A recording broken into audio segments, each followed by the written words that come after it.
आलमीन अर्रहमानिर रहीम मालिकी यौमिद्दीन। वेद आप खोलेंगे तो आपको भी सबसे पहले यही पंक्तियां मिलेंगी। महीदेवस्य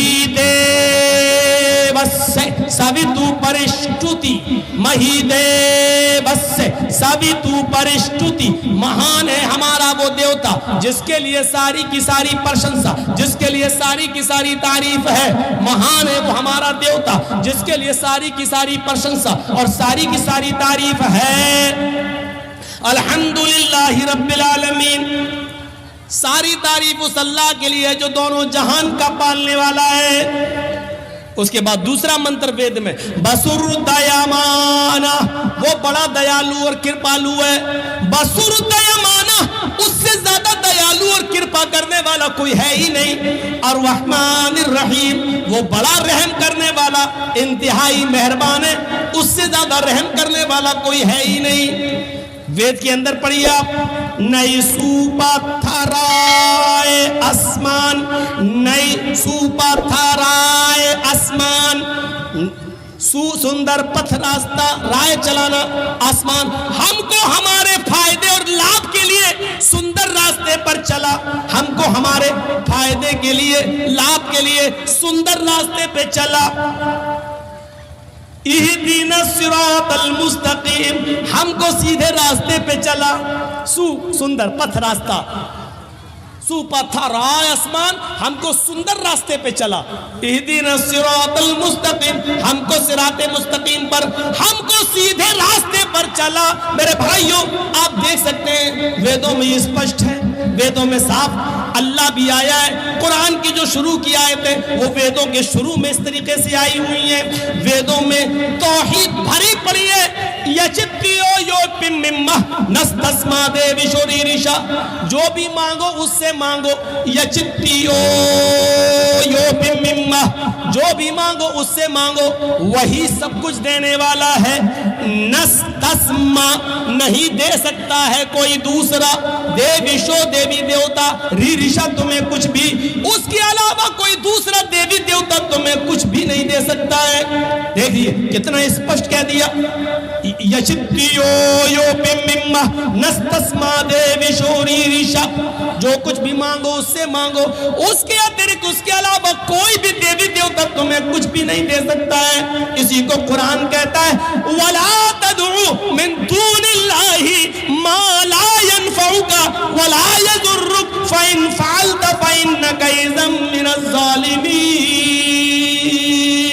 फ़इन फ़अलत फ़इन्नका इज़म मिनज़ ज़ालिमीन।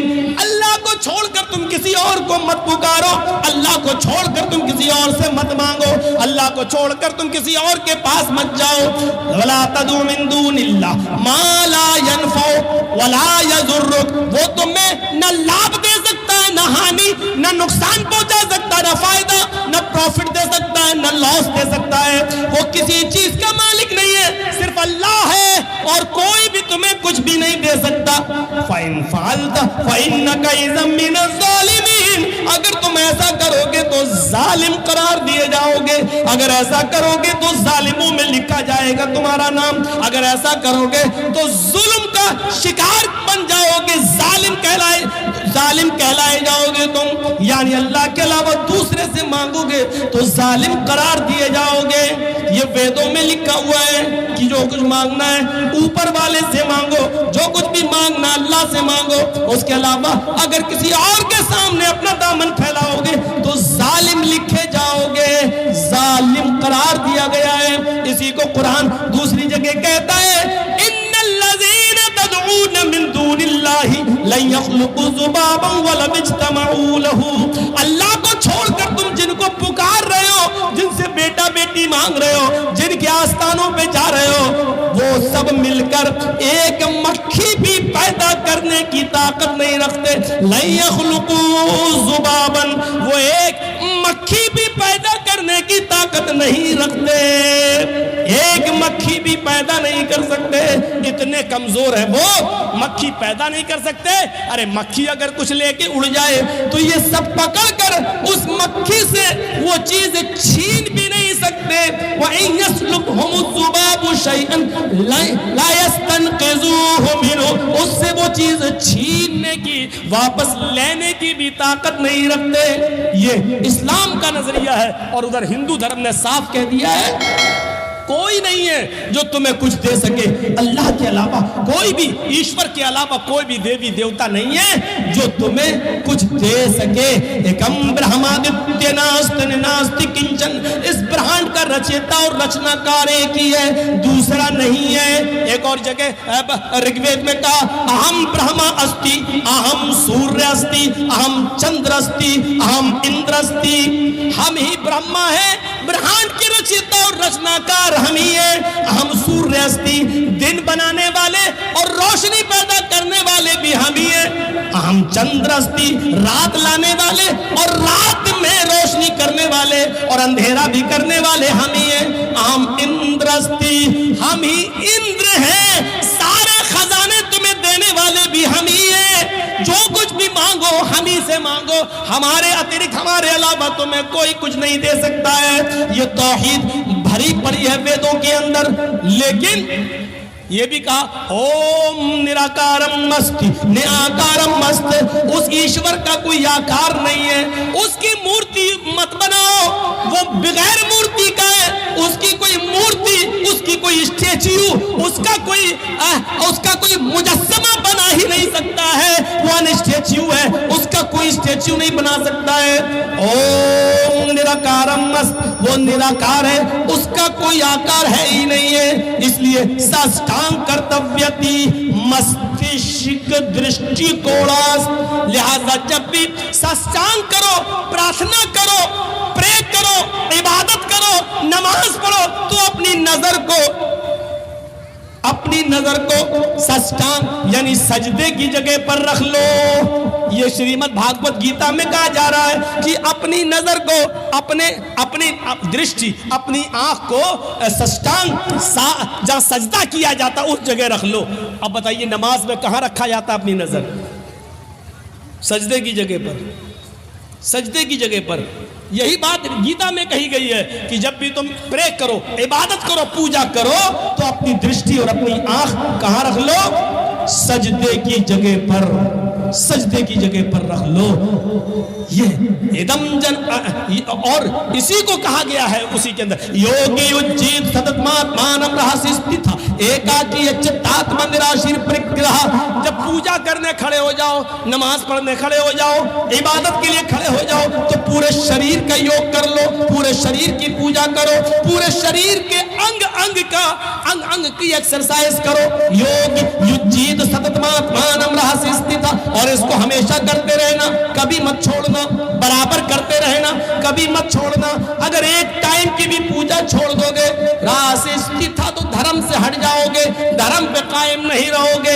एकाकी, एक ईश्वर के सामने खड़े हो जाना, यच्चतात्मा, और अपनी आत्मा को उसी की तरफ, अपने हृदय और दिल को उसी की तरफ लगा देना। निराशीर, सबसे निराश हो जाना, परिग्रह, लेकिन ऊपर वाले से निराश मत होना।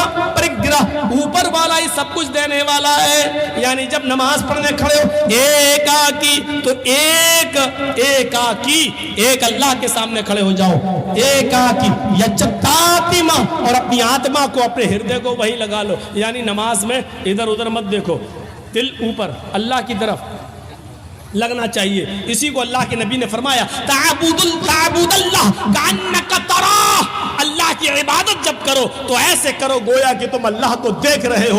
फ़इन लम तकुन तराह फ़इन्नहु यराक, अगर ये तसव्वुर तुम्हारे अंदर ना आ सके तो फिर ये तसव्वुर आ जाए कि वो हमें जरूर देख रहा है। जब तुम ये सोचोगे कि अल्लाह हमें देख रहा है तो इबादत अच्छी तरीके से करोगे, अच्छी तरीके से नमाज पढ़ोगे, अच्छी तरीके से इबादत करोगे।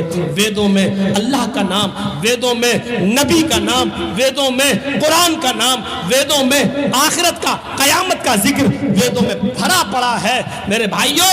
लेकिन 20 साल की वेदों से भरी जिंदगी और 20 साल से संस्कृत और रामायण गीता सुनाने के बाद भी हम इस नतीजे पर नहीं पहुंचे कि इतना सुनाने के बाद एक गैर मुस्लिम को भी मुसलमान बनाया जा सका हो।